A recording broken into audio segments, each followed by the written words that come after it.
En octubre de 2008, Brasil quedó paralizado ante las imágenes que llegaban desde un apartamento de Santo André, en Sao Paulo. Durante casi 5 días, una adolescente de tan solo 15 años permaneció retenida contra su voluntad por su expareja, mientras, desde el exterior, la policía trataba de negociar su liberación y los medios de comunicación retransmitían el secuestro prácticamente en directo. Dentro de aquel apartamento estaban Eloá Pimentel y su amiga Nayara, dos adolescentes atrapadas en una situación que se prolongaría durante alrededor de 100 horas y que terminaría de la peor manera posible.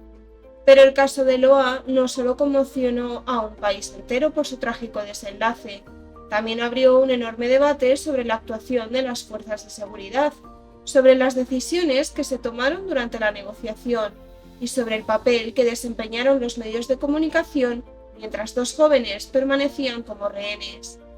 Esta es la historia de Eloá Pimentel. Bienvenidos a Archivo Mortal, donde abrimos expedientes que muchos querrían olvidar.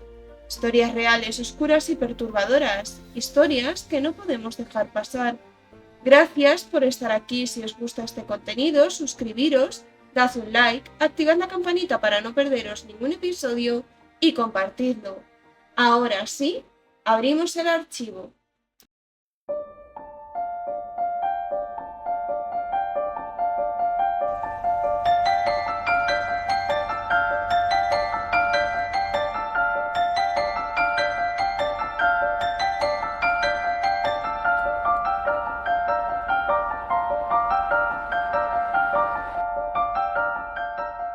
Eloá Cristina Pereira Pimentel nació el 5 de mayo de 1993 en Alagoas, aunque se crió en Santo André, en Sao Paulo, pues al poco de nacer su hermano menor, Douglas, la familia se trasladó a esta ciudad, buscando mejores oportunidades.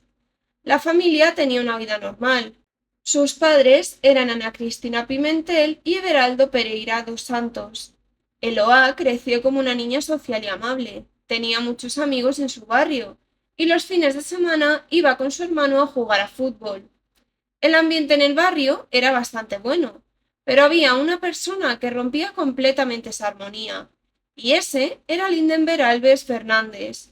Generaba conflicto, pues cada vez que estaba él, los partidos de fútbol terminaban en peleas.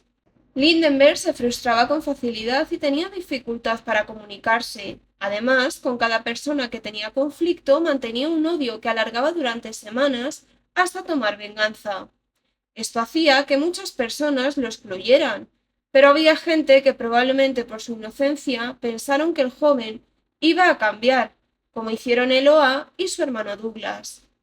De esta manera, en 2005, la joven de 12 años en ese momento empezó a acercarse más a Lindenberg, quien empezó a sentirse atraído por Eloá. Decidió entonces ganarse la amistad de Douglas para tener acceso a su hogar y estar más cerca de su hermana. Y lo consiguió.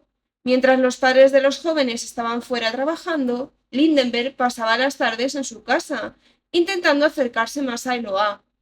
Remarcar que para ese momento la chica tenía 12 años, Douglas 11 y Lindenberg 19.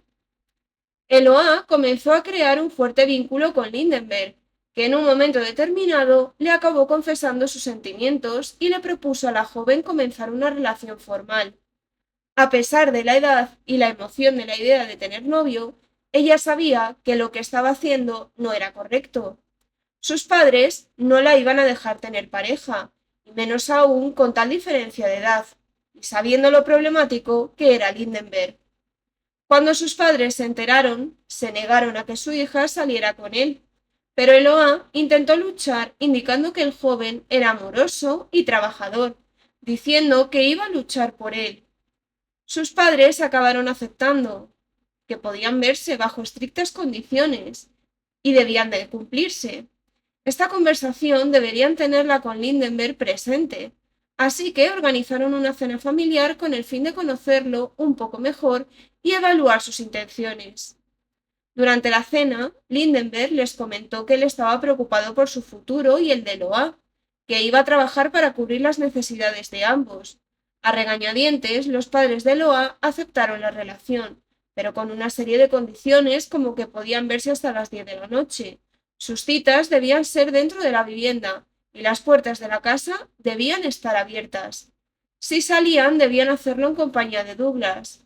La pareja quedó encantada, pero la felicidad no duraría mucho, pues Lindenberg comenzó a mostrar su verdadero rostro manipulador y agresivo. Eloá, que ya conocía esa cara del joven, pensó que no sería así con ella. Pero la realidad fue bien distinta. La propia madre de Lindenberg advirtió a Ana, la madre de Eloá, sobre su hijo, diciendo lo sumamente emocional y agresivo que era. Lindenberg había sido abandonado por su padre, y la mujer lo crió junto a sus tres hermanas. Llegó a afirmar que el joven sentía preferencia por las niñas menores que él, pues una persona mayor representaba la autoridad. Su madre dijo que su deseo era tener poder sobre la vida de Eloá. Esto mismo se empezó a notar en la relación, pues una vez que la fase de enamoramiento intenso pasó, Lindenberg impuso una serie de reglas que debían cumplirse, entre ellas un acuerdo en el que ambos debían informarse constantemente por teléfono sobre dónde, con quién estaban y qué hacían, sin importar las circunstancias. No obstante, este pacto solo se cumplía por una de las partes, pues en ocasiones Lindenberg desaparecía durante un fin de semana completo para irse de fiesta, ignorando por completo a Eloá, quien lo llamaba de manera insistente, pero sin obtener respuesta alguna hasta el día siguiente. Si la situación era al revés y era Eloá la que salía con su familia, se reunía con sus amigos o estaba haciendo trabajos escolares, o no le apetecía simplemente estar pendiente del teléfono, Lindenberg debía probarlo primero. Si ella no cumplía con su palabra, él la manipulaba psicológicamente hasta hacerla llorar. Los celos y las peleas eran algo diario en la relación. Así duraron 2 años y 7 meses. Lindenberg la manipulaba. Al día siguiente era cariñoso con ella. Después la ridiculizaba. Y lamentablemente Loa cayó en esa toxicidad, control y manipulación, probablemente por la diferencia de edad. La joven cambió y sus amigos se dieron cuenta que la joven, que había sido tan alegre, ya era completamente distinta.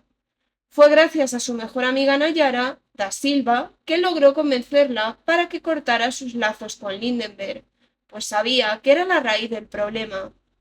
Aunque le costó, Eloa finalmente reflexionó y decidió rehacer su vida, pues el chico quería que Eloa dejara los estudios y dejara de lado a sus amigos.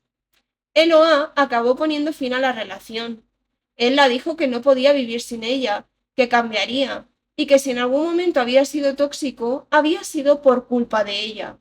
Eloa ya estaba cansada de esta manipulación. Lindenberg no la iba a dejar ir tan fácilmente, por desgracia. Eloá creía que se había librado de una gran carga, pero pronto se dio cuenta de que la paz no sería algo que la acompañaría, ya que desde el primer día tras cortar la relación, cuando salió del colegio, notó la presencia del chico. Él estaba acechándola en la distancia, subido en su moto. A medida que la joven se alejaba, él la seguía lentamente sin quitarle la mirada de encima. Este sería el primer encuentro de lo que se convirtió en un infierno para la joven. Al principio, él la perseguía y le pedía disculpas, pero al ver que eso no tuvo ningún efecto, la empezó a perseguir para gritarle. Cuando Eloá le pidió que le dejara en paz, Lindenberg le dio una paliza frente a sus amigos, llenándola de moretones. Al ver que Eloá llegó a casa llena de golpes, sus padres decidieron ir a casa de Lindenberg para encararlo y pedirle una explicación, a lo que él respondió con una sonrisa llena de sarcasmo, diciendo que era capaz de hacer cosas mucho peores. Eloá no tenía ganas de salir de casa, y si lo hacía, evitaba lugares donde había mucha gente. Es así, con este contexto, como debemos trasladarnos al 13 de octubre de 2008. Esa tarde, Eloá se encontraba en casa junto a tres amigos, Víctor López, Iago Vilera y Nayara Rodríguez da Silva. El grupo estaba reunido para hacer un trabajo de clase. De repente, alguien llamó a la puerta. En un principio pensaron que se trataba de Douglas, pero al preguntar quién era, nadie respondió. Acto seguido, la puerta comenzó a ser forcejeada de manera muy brusca. Eloá decidió entonces, junto a sus amigos, abrir la puerta, y para mala suerte de todos, se trataba de Lindenberg. Por la reacción de Eloá de echarse para atrás, Yago y Víctor trataron de detener al joven de 22 años para que no entrara a la vivienda, pero no pudieron hacer mucho. Lindenberg estaba alterado y portaba consigo un revólver calibre 32 y una mochila llena de munición. De inmediato golpeó a los dos chicos con la culata de su arma, dejándolos desorientados y aprovechando ese momento para cerrar la puerta. Los cuatro estudiantes entraron en pánico. Lindenberg les dijo que se sentaran y permanecieran callados o los lastimaría. Así que todos obedecieron. Lindenberg cogió a Eloa del brazo a la entrada del apartamento, donde comenzó una discusión y él empezó a golpearla. El tiempo pasaba y los jóvenes seguían secuestrados. Víctor, uno de los jóvenes, había salido con la condición de que no regresara tarde a casa, pero como no volvía, su padre fue a buscarlo a casa de Eloá. Es así como el hombre llamó a la puerta del piso, pero nadie le abría, a pesar de escuchar ruidos extraños dentro. Intentó patear la puerta, pero Lindenberg desde su interior le gritó que si no se marchaba acabaría con la vida de todos los que estaban dentro del apartamento, incluyendo la suya. El padre de Víctor mantuvo la compostura y decidió ir a buscar ayuda. Encontró a un policía que se encontraba patrullando la zona. Intentó desescalar el conflicto, pero eso solo enfureció aún más a Lindenberg. Para demostrar que hablaba en serio, disparó a través de la puerta en 2 ocasiones. Afortunadamente, nadie resultó herido, pero viendo que el secuestrador estaba armado, el agente pidió refuerzos. Los vecinos, viendo el alboroto, decidieron llamar a los medios de televisión para que todo quedase registrado en vídeo. De un momento a otro, fuera de la vivienda, decenas de personas, entre curiosos, periodistas y policías, se empujaban para presenciar los hechos, además de formar, a mi parecer, un circo mediático a lo que era una desgracia. En la televisión nacional, miles de personas se iban sumando a la transmisión en directo. Mientras tanto, en el interior del apartamento, Lindenberg empezó a atar los pies y manos de los rehenes con sábanas y prendas de vestir que fue encontrando. Eloá, en un intento desesperado por calmarlo, le dijo a su exnovio que lo amaba y que volverían a estar como antes. Pero él ya no creía en sus palabras. Se enfureció aún más y llegó a gritar: «Nadie saldrá de este lugar con vida, ni siquiera yo mismo». Y de nuevo comenzó a golpear a la joven. A las horas, las cámaras captaron a Yago y a Víctor saliendo del apartamento. Fueron liberados sin ninguna negociación de por medio. Uno de los jóvenes llegó a desmayarse del terror que sentía. Sin embargo, los jóvenes declararon que Lindenberg los había liberado porque quería ser el único hombre en casa, para tener la situación bajo control y alargar esto lo máximo posible. Las autoridades pudieron, gracias a los chicos, conocer mejor el comportamiento del secuestrador. El comportamiento de Lindenberg era volátil e impredecible. En momentos, con voz calmada, decía Eloá amarla, pero de repente la gritaba, llegando a decir que para hacerla sufrir iba a matar a sus amigos frente a ella. Sospecharon que Lindenberg podría haber consumido algún tipo de sustancia para soportar la situación que había provocado. Durante las siguientes horas, los espectadores se dieron cuenta que esto se iba a dilatar en el tiempo, pues el secuestrador no dejaba a Eloá ni acercarse a la ventana. Los oficiales se acercaron al apartamento tocando al timbre, lo que hizo que Lindenberg perdiera la confianza en las negociaciones y tomó a Eloá apuntándole con el arma, advirtiendo que no se volvieran a acercar de esta manera, o de lo contrario, apretaría el gatillo. Tras varias horas, Lindenberg recibió una llamada de un número desconocido. Al descolgar le dijeron que estaba a tiempo de rehacer su vida, que no tenían intención alguna de usar armas contra él, pero la llamada, lejos de tranquilizarlo, lo pondría aún más paranoico, ya que el joven empezó a sentir que lo tenían vigilado por todos los lados. Empezó a exigir saber quién le había dado su número, advirtiendo que no le gustaba nada lo que estaban haciendo, y que si lo seguían asustando acabaría con todo, haciendo hincapié en que tenía munición suficiente para cometer una masacre. Lo peor de todo es que esta llamada no procedía de un policía, sino de un periodista del equipo de Sonia Abrao, una periodista conocida nacionalmente por vivir del sensacionalismo, que desde un primer momento vieron el caso como una manera de ganar audiencia y ganar por tanto dinero, a costa de la vida de dos jóvenes que estaban siendo retenidas con una persona armada. Aprovechando la llamada, Lindenberg exigió que les enviaran comida, pues estaban hambrientos. Eloa tuvo que hacer una cuerda con las mismas sábanas con las que las habían atado y se asomó por la ventana, mientras Lindenberg la custodiaba, manteniendo su arma pegada a su espalda. Eloa inteligentemente se inclinó para que, si había un francotirador, pudiera disparar a Lindenberg sin que la dieran a ella, pero los efectivos tardaron mucho en dar luz verde a la orden, por lo que su oportunidad se les escapó de las manos. El secuestrador se enteró después a través de la televisión que había francotiradores esperando otra oportunidad para atacar. Al verse el centro de atención, llenó en el joven la falta de autoestima y de atención que tenía, así que no tuvo problema en alargar la situación lo máximo posible. Además, los reporteros de Sonia Abrao no dejaban de provocarlo con preguntas del tipo: ¿tienes miedo a que te disparen? ¿Te sientes acorralado? ¿O vas a liberar a las chicas sabiendo que enfrentarás numerosos cargos por secuestro, posesión ilegal de armas o allanamiento de morada? Esta presión era evidentemente una forma de empeorar la situación, dañando más que el Grupo de Acciones Tácticas Especiales de Sao Paulo pudiera actuar. En un momento de desesperación, Eloá intentó quitar el arma a su captor, pero él no lo permitió y advirtió que si lo volvía a intentar, las dispararía a ella y a su amiga. A las 30 horas del secuestro, la situación se había descontrolado, hasta el punto que al lugar llegó un grupo de fanáticas de Lindenberg, gritando que lo amaban y que adoraban a los chicos malos.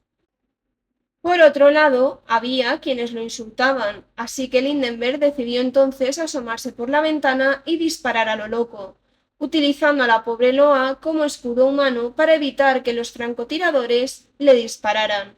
Afortunadamente, nadie resultó herido. El grupo de admiradoras apareció porque un grupo de reporteros vendieron a Lindenberg como un joven solitario, en crisis emocional, que en el fondo era bueno y que más adelante se arrepentiría, pues estaba profundamente enamorado de Loa y soñaba con tener un hogar y formar una familia con ella, obviando en todo momento que él tenía 22 años y ella 15, además de obviar todo lo que le había hecho vivir previamente y lo que estaba viviendo en ese momento. Esta versión de los hechos hizo que muchas personas empatizaran con Lindenberg, pues en ese momento solo se sabía lo que los telediarios compartían sobre él. A pesar de la situación, Eloá seguía en algún momento asomándose por la ventana, intentando sonreír o levantar los pulgares con la intención de tranquilizar a su familia. No obstante, se la veía agotada, maltratada y evidentemente con pánico.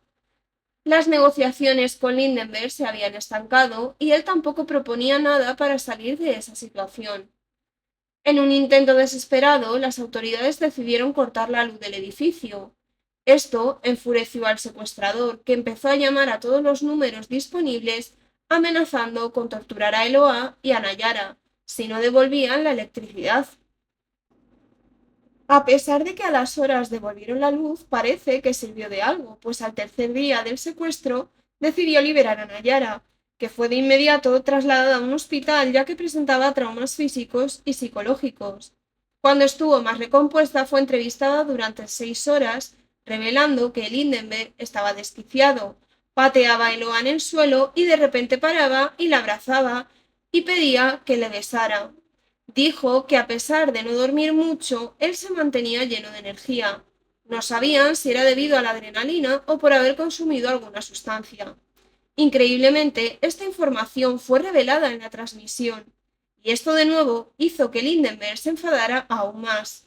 Dijo que había dejado ir a la rehén, no para que le devolvieran la electricidad, sino por la mala relación entre Nayara y su padre, quien la había abandonado cuando era muy pequeña, y dijo que quería darle una lección al padre de la joven para que buscara y valorara a su hija.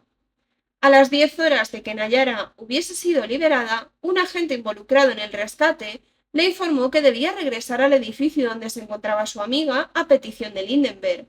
A pesar de que su familia evidentemente no querían que ella fuera, recordemos que era menor de edad, Nayara aceptó con la condición de no entrar al piso y que iría acompañada de Douglas. Una vez en el lugar, Lindenberg se empeñó en que ambos tenían que subir hasta la puerta del apartamento, todo como parte de una negociación en la que él estaba dispuesto a entregarse para su arresto. Douglas y Nayara solo servirían supuestamente como escudos humanos extra ante los posibles francotiradores. De esta forma, los jóvenes subieron y Eloá abrió la puerta. Nayara se adelantó para abrazarla. Sin embargo, Lindenberg, en lugar de cumplir el trato, tomó a Nayara del brazo y la arrastró hasta el interior de la vivienda. Todo esto fue captado por las cámaras en directo. Lo peor de todo es que los agentes no contaban con un plan B, en caso de que Lindenberg no cumpliera con su palabra. El caso de nuevo iba en retroceso, estando peor que el día anterior. Para este punto el secuestro llevaba cerca de 100 horas. Eloá estaba física y emocionalmente agotada. No tenía miedo a la muerte. Llegó incluso a gritos a pedirle a su secuestrador que le disparara de una vez para acabar con su sufrimiento, y desesperada comenzó a tirarle lo que tenía a mano como la vajilla. Lindenberg para ese momento estaba confuso, porque vio que Loa ya no era esa niña a la que podía manipular con tonterías, y si la mataba, se quedaba sin nada con lo que negociar. Es así como probablemente vio la manera que tenía de controlarla, que fue empezar a golpear a Nayara delante de ella. Eloa tenía tan buen corazón que es así como decidió mantener la compostura para que su amiga no recibiera las palizas que se había llevado ella. Al cuarto día del secuestro, la cordura de Lindenberg estaba al límite. En ocasiones comenzaba a disparar contra las paredes. Además, en una llamada afirmó que se negaba a pisar la prisión y que si lo hacía sería por un motivo de peso, como por asesinato, no por un secuestro. Decía que a cada hombro tenía un ángel y un demonio, y que hacía caso más al demonio que al ángel. En cuanto colgó la llamada, bloqueó la entrada con una mesa y se acostó. El equipo especializado en toma de rehenes estaba harto de lo impredecible que era Lindenberg, por lo que cerraron cualquier tipo de negociación. Todos los presentes estaban a la expectativa de lo que fuese a ocurrir. De esta manera se escuchó un estallido ensordecedor. Por un instante nadie sabía qué estaba sucediendo, pero enseguida se dieron cuenta que los agentes habían detonado una bomba en la puerta de la casa para entrar al rescate de las chicas. Esto no funcionó como esperaban, pues la mesa que había puesto Lindenberg seguía bloqueando el paso. Este error hizo que Lindenberg tuviera el tiempo suficiente para apuntar primero a Nayara, quien recibió un impacto a la altura de la mejilla, mientras que Loa fue herida fatalmente de 2 disparos. Por su lado, Lindenberg recibió varios impactos de bala de caucho, lo que hizo que no sufriera daños letales. Tras presenciar la escena, los agentes se dieron cuenta de que el rescate había sido un fracaso, por lo que tiraron al secuestrador al suelo y lo golpearon para dejarlo casi inconsciente y llevarlo de inmediato al vehículo policial. Las jóvenes, por su parte, fueron atendidas de urgencia. Afortunadamente, Nayara logró salvarse porque se cubrió la cara en el momento del disparo con las manos. Pero Eloá entró en estado de coma. Su tejido cerebral estaba muy dañado y no había posibilidad de recuperación, por lo que se le retiró el soporte vital a las 11:30 de la noche del 18 de octubre. Tras el incidente, el caso indignó a todo Brasil. 10.000 personas asistieron al entierro de Eloá, quien, aunque ya no estaba en vida, salvó a muchas personas, y es que por insistencia de su hermano Douglas, quien la conocía muy bien, convenció a su madre de donar sus órganos, logrando salvar a 7 personas. El cuerpo de la joven fue enterrado en el cementerio Jardín Santo André. Mientras tanto, otro evento sacudiría a la familia. Y es que Aldo Pereira, el padre de Eloá, cuando terminó el secuestro y vio cómo sacaban a su hija en camilla, se desmayó en el acto, siendo enviado de inmediato a urgencias y desapareció. Nadie tenía ni idea de qué le había ocurrido hasta que un año después, el 28 de diciembre de 2009, las autoridades lo arrestaron en Maceió. Lo que había ocurrido es que cuando fue atendido por los médicos mientras procesaban sus datos, se dieron cuenta que su nombre en realidad no era Aldo, sino Everaldo. Usaba un nombre falso porque 10 años atrás había asesinado a un policía y estaba asociado con otras muertes, además de formar parte de una organización criminal. El juicio contra Lindenberg empezó el 13 de febrero de 2012 y duró 4 días. Su defensa argumentó que debía ser acusado de homicidio involuntario en lugar de asesinato en primer grado, alegando que si no se hubiera asustado por el estallido, no habría disparado 3 veces contra ambas jóvenes. Finalmente fue hallado culpable de 12 delitos, entre los que se encontraba homicidio doloso calificado por la muerte de Loa, tentativa de homicidio o secuestro. El veredicto inicial pareció marcar un antes y un después en la búsqueda de justicia.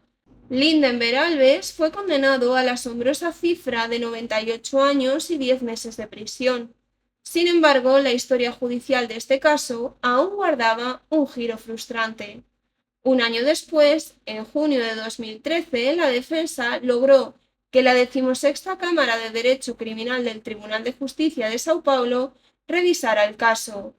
Al considerar que todos los delitos ocurrieron bajo un mismo contexto y una única línea de ejecución, el tribunal recalculó la sentencia de manera drástica. La pena pasó de casi 100 años a 39 años y 3 meses de reclusión. Un ajuste técnico que para muchos dejó una sensación agridulce de que la justicia en los papeles rara vez refleja el peso real del dolor causado. Pero la historia legal de Lindenberg no terminó en 2013. Años después, desde la prisión de Tremembé, su defensa continuó buscando cada resquicio legal disponible para recortar aún más su tiempo entre rejas. La estrategia, acogerse a la remisión de pena por trabajo y estudio. Su equipo legal incluso intentó rascar días de condena presentando sus resultados en exámenes educativos oficiales. Sin embargo, no todo ha salido como esperaba. La justicia de Sao Paulo le ha negado algunas de estas rebajas, como una solicitud basada en el examen ENEM, al no cumplir con los requisitos mínimos de puntuación exigidos por la ley. Aún tras las rejas, la batalla legal por cada día de condena sigue abierta. La muerte de Eloa Pimentel dejó tras de sí una pregunta que todavía hoy resulta difícil de ignorar. ¿Podría haberse evitado este desenlace? La responsabilidad criminal de lo ocurrido recae en primer lugar, y de manera indiscutible, sobre Lindenberg Alves, el hombre que decidió irrumpir armado en la vivienda de su expareja, retenerla contra su voluntad y terminar disparando contra las dos adolescentes. Pero eso no significa que todo lo que ocurrió durante aquellas casi 100 horas de secuestro no deba ser analizado. La actuación policial fue duramente cuestionada por distintas decisiones tomadas durante la operación, entre ellas el hecho de permitir que Nayara regresara al apartamento después de haber conseguido salir, una decisión que posteriormente generó numerosas críticas. También se cuestionó la estrategia seguida durante la negociación y especialmente la forma en la que se llevó a cabo el asalto final. La propia cobertura posterior del caso puso en duda algunas de las explicaciones ofrecidas inicialmente por las autoridades sobre lo ocurrido en el momento de la entrada policial. Y después está la prensa. Durante días, millones de personas pudieron seguir el secuestro prácticamente en directo. Las cámaras estaban frente al edificio. Los periodistas informaban continuamente y en algunos casos se produjeron situaciones que generaron un intenso debate sobre los límites éticos de la cobertura. El caso terminó convirtiéndose también en una reflexión sobre hasta dónde puede llegar el periodismo cuando una tragedia está sucediendo delante de las cámaras y sobre si esa exposición puede terminar interfiriendo en una situación que todavía está en curso. El caso de Eloa nos recuerda que en una situación de rehenes cada decisión cuenta, que una negociación no puede convertirse en un espectáculo, que la información no debería poner en riesgo a quienes ya están en peligro, y que cuando una operación termina en tragedia es necesario revisar cada paso para entender qué falló y evitar que vuelva a ocurrir. Pero por encima de todas esas preguntas hay una certeza. Eloa tenía solo 15 años. tenía toda una vida por delante y terminó convirtiéndose en el rostro de una tragedia que pudo haber sido gestionada de otra manera. Y quizá esa sea la reflexión más importante que nos deja su historia, que detrás de cada imagen retransmitida, detrás de cada negociación y detrás de cada decisión policial, siempre hay personas, y que ninguna audiencia, ninguna exclusiva y ningún error debería hacernos olvidar que en el centro de todo estaba la vida de una niña que nunca tuvo la oportunidad de volver a casa. Si este caso te ha impactado, te invito a seguir el canal, compartir este episodio y dejar tu opinión, siempre desde el respeto, por supuesto. Me ayuda muchísimo a seguir investigando y dándole voz a otras historias. Nos escuchamos muy pronto con el siguiente caso.